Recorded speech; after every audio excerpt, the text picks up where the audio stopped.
Welcome to our channel. Today we how to authorize BigQuery data transfer service with OAuth, beginner guide step by step clearly. To authorize the BigQuery data transfer service with OAuth, start by navigating to the Google Cloud Console. Ensure that you are logged into your Google Cloud account. In the Google Cloud Console, select your project from the project drop-down menu at the top of the page. On the left-hand navigation menu, click on APIs and Services. Then, select Library from the APIs and Services submenu. In the library, search for BigQuery Data Transfer API in the search bar. Click on BigQuery Data Transfer API from the search results. Now, click the Enable button to enable the API for your project. Once the API is enabled, return to the APIs and Services menu and select Credentials. Click on the plus Create Credentials button, then select OAuth Client ID. If prompted, configure the consent screen by clicking on Configure Consent Screen. Choose the user type for your application and click Create.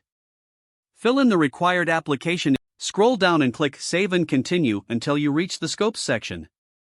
You may skip adding scopes for now and click Save and Continue again. After that, in the Test Users section, add any test users if necessary and click Save and Continue. Finally, on the Summary page, click Back to Dashboard. Now, in the Create OAuth Client ID page, select Web Application as the application type. Give your OAuth 2.0 client a name in the name field. Set the authorized redirect URIs for your application as needed. Click the Create button to generate your OAuth credentials. Copy the client ID and client secret that are displayed on the screen. You will need these credentials for authentication in your application. In your application, integrate the OAuth 2.0 flow to authenticate users. Ensure that you handle the tokens securely.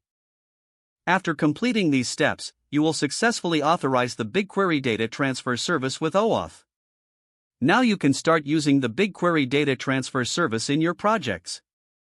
If the page does not load, refresh the browser or try again in a private or incognito window.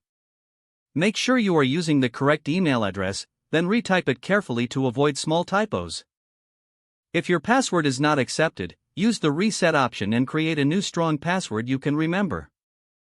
Check your spam folder for verification or security emails, then complete any requested confirmation steps. Enable two-factor authentication if available to improve account security and reduce unauthorized access risk. After signing in, review your profile details so your contact information and settings are accurate and current. If you see an error message, note it down and try again after restarting your device and internet connection. Log out when you finish, especially on shared devices, to keep your account and payment information secure.